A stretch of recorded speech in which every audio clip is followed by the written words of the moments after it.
Bagi teman-teman juga yang ada di YouTube, dukung channel-channel dakwah, terus subscribe.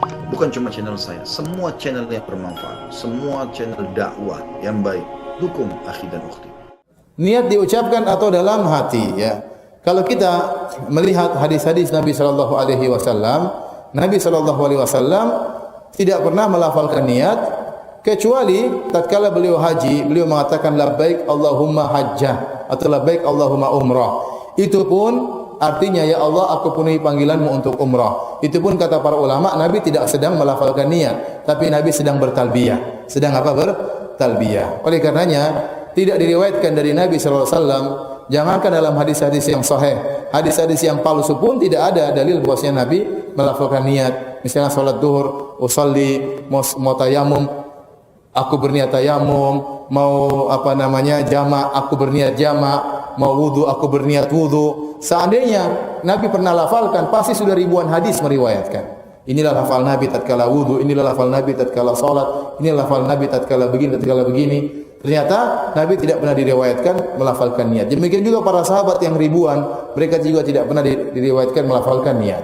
Lantas pelafalan datang dari mana? Kalau kita telusuri dalam buku-buku fikih, pelafalan niat itu datang dalam buku-buku mazhab Syafi'i, terutama mazhab Syafi'i yang mutaakhirin, yang belakangan.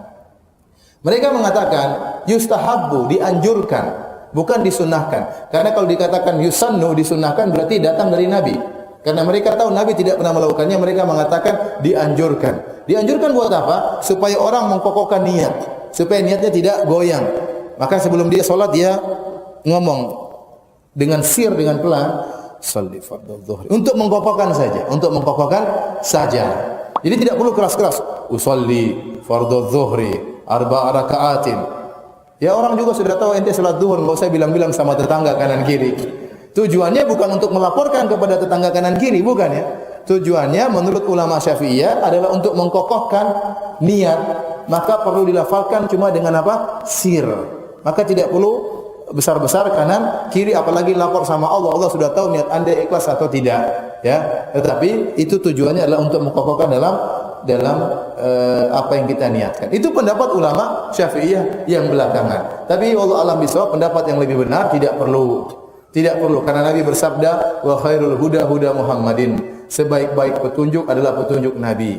Nabi solatnya yang terbaik, Nabi puasanya yang terbaik, Nabi wudunya yang terbaik, dan Nabi tidak pernah mencontohkan, dan para sahabat juga tidak pernah mencontohkan mereka melafalkan niat, ya. Kalau ada orang melafalkan niat tidak perlu kita ributkan, itu ada pendapat sebagian ulama. Tapi kalau ditanya mana yang terbaik, kita katakan yang terbaik, tidak perlu melafalkan niat. Karena dalam hadis palsu pun tidak ada Nabi melafalkan niat. Apalagi dikhawatirkan ada was-was. Dan itu terjadi. Orang mau sholat dia was-was. Usolli Allah, enggak jadi lagi. Banyak gitu kejadian begitu. Di samping saya gelisah ulang-ulang, kasihan. Nanti diganggu setan dia. Qul a'udzu birabbin nas, malikin nas, ilahin nas. Jadi akhirnya seakan-akan nanti begitu imamnya mau rukuk langsung dia mantap, Allahu Akbar. Takut ketinggalan rukuk. Jadi terkadang sampai timbul was-was.